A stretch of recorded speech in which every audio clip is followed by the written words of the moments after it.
Bueno, Anderson, como te decía, un tema muy interesante en el día de hoy y es cuando los clientes se atrasan con los pagos en los bancos e entidades que tienen que ver con las cobranzas, cuando lo llaman del departamento legal. Vamos a abarcar unas preguntas importantes para que ustedes estén al tanto. Gracias por estar con nosotros. Gracias, colega Raymond.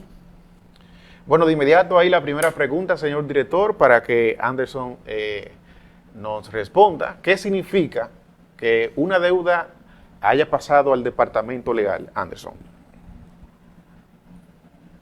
Bueno, primero que todo, buenas noches para nuestros televidentes que nos sintonizan a través del canal 31, Notivisión. Es un placer hoy contar con su audiencia.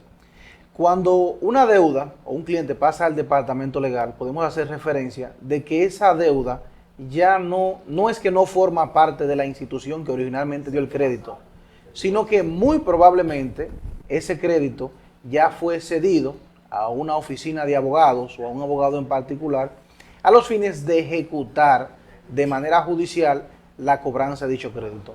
Tenga por seguro que ya cuando se da ese paso, cuando las instituciones de intermediación financiera, díganse bancos, financieras o prestamistas informales dan ese paso, es porque se han agotado todos los medios amigables de una negociación pacífica. La siguiente pregunta en pantalla.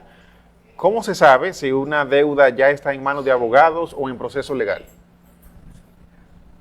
Bueno, cuando una deuda ya está en manos de un departamento legal o de un abogado en específico, y repito, es en principio lo primero que le va a llegar es una notificación o le va a llegar una intimación de pago haciéndole o poniéndole en preaviso de que hay un proceso judicial en su contra, ya sea judicial o extrajudicial, como son las ejecuciones, o un mandamiento de pago tendente a embargo ejecutivo, inmobiliario o en su defecto, incautación. Siempre que un departamento legal o un abogado sea apoderado de una deuda, es de vital importancia de que el abogado, tanto así para la parte perseguida, que es el deudor, como la parte persiguiente, que en ese caso sería el abogado, ponerse en comunicación, ponerle en sobreaviso o en preaviso de que su deuda ya se encuentra en una etapa de ejecutoriedad. Interesante, Anderson. Ahí la siguiente pregunta en pantalla. ¿Qué tipo de medidas se puede tomar un abogado o el departamento legal en mi contra en caso de que sea un cliente, para un cliente? Bueno, Raymond, eso va a depender del tipo contractual que se haya convenido. Originalmente, como es más frecuente, las instituciones de intermediación financiera frecuentan hacer o plasmar las deudas en los famosos pagarés notariales, que es un documento por el cual le pueden primero embargar de manera ejecutiva, hacerle un embargo retentivo o en su defecto un embargo inmobiliario. Obviamente todas esas circunstancias hasta que no se concreticen son hipotéticas, porque con el pagaré notarial es un préstamo quirografario. Eso quiere decir que están en garantía todos sus bienes, tanto los que tienes ahora como los que puedes tener a futuro, lo que se dice originalmente o coloquialmente, sus bienes sabidos y por haber. Siempre y cuando haya una deuda con un pagaré notarial, se den garantía, el crédito, perdón, es quirografario. No así cuando es una deuda de manera prendaria, en donde se da un bien específico, puede ser un vehículo, puede ser un mueble, puede ser la pasola, o un préstamo con garantía inmobiliaria, en donde se da en garantía, puede ser una casa, un solar, cualquier bien inmobiliario puede ser dado en garantía. La siguiente pregunta, ¿puede embargarme sin haberme notificado previamente?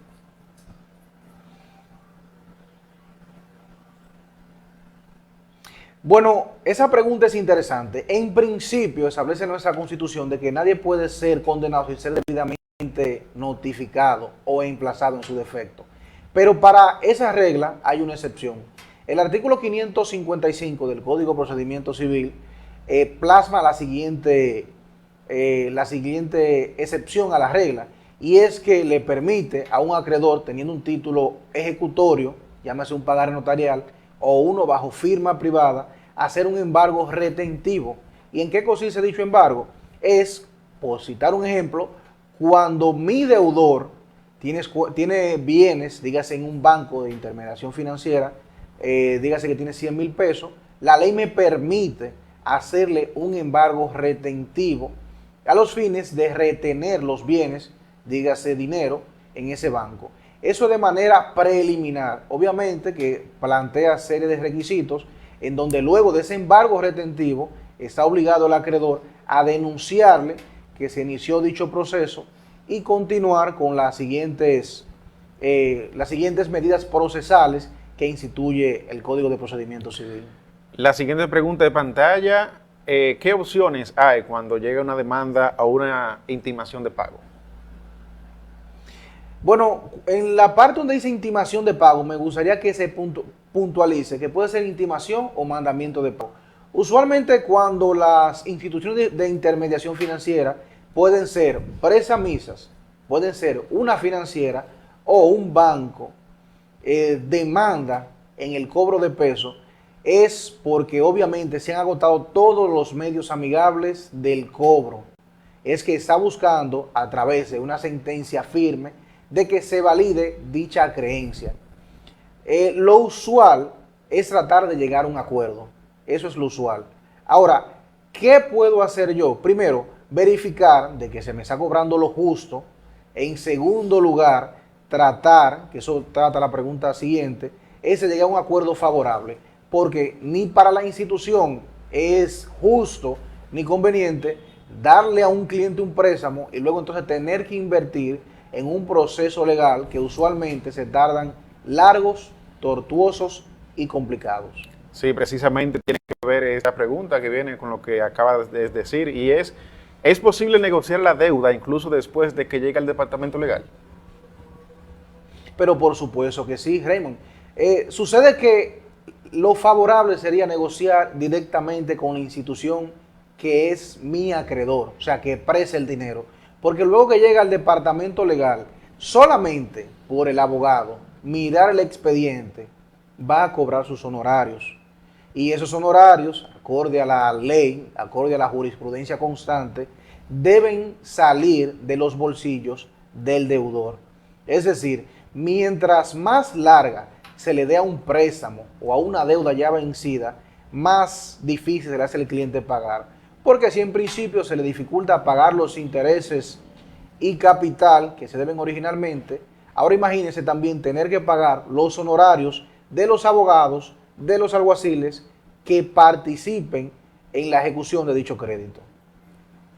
La siguiente pregunta de pantalla, ¿qué derechos hay como deudor ante un proceso judicial como deuda? Lo primero que tenemos que puntualizar en ese caso es que cuando usted es deudor, usted tiene ciertos o tiene todos los derechos civiles y políticos que contempla la Constitución. Usted tiene derecho a que se le trate con respeto, a que se respete su dignidad. Usted tiene derecho a que no se viole la tutela judicial, a que no se viole el debido proceso, sería la palabra. Es decir, primero, el acreedor, no importa qué tipo de préstamo sea un préstamo quirografario, sea un préstamo con garantía inmobiliaria o prendaria, no puede disponer de sus bienes antes de haber comenzado un proceso judicial. Así lo establece nuestra jurisprudencia, así lo establece nuestra ley. Eso quiere decir que aquí en la República Dominicana, hasta el sol de hoy, no hay lo que llamamos pacto comisorio. Por lo tanto, el acreedor está sujeto a respetar el debido proceso, a respetar las diligencias procesales y a garantizar su derecho a ser escuchado, a ser oído y, no obstante a eso, a darle, o no darle plazo, sino ponerlo en preaviso antes de actuar o ejecutar un crédito. Así es, una última pregunta ahí en pantalla. ¿Qué consecuencias tiene ignorar una deuda en proceso legal? Bueno, cuando ignoramos una deuda en un proceso legal, tenemos que tener en conocimiento de que porque yo ignore la deuda, no va a desaparecer. Eso no es cierto. Cuando ya se apodera a un abogado, si el abogado está persiguiendo, como así es obviamente que lo va a hacer, la ejecutoriedad de ese crédito, dígase que si le van a ejecutar, no porque usted no haga caso al mandamiento de pago tendente a embargo ejecutivo en caso de embargo ejecutivo, al mandamiento de pago tendente a incautación en caso de que la deuda provenga de un bien dado en garantía prendaria, ese problema no desaparecerá. Entonces, ¿qué sucedería? Si él está persiguiendo el crédito, si usted ignora las advertencias que se le da, tanto de manera amigable, las cartas, notificaciones, muy probablemente ese proceso va a terminar o con el embargo de sus bienes, o con la incautación de sus bienes, o así con un desalojo en el caso de que lo que se persiga, la ejecución que se persiga, sea una garantía mobiliaria. Bueno, interesante el tema. Anderson, vamos a hacer una segunda parte. Sí, claro que sí. Porque quedaron preguntas para que el público esté al tanto de este interesante tema aquí en nuestro segmento. Hay que ponerle un nombre al segmento, Anderson. Sí, pues tenemos que pensar en un nombre para el próximo programa. Así es. Gracias por estar con nosotros. Vamos a una pausa comercial. Cuando regresemos,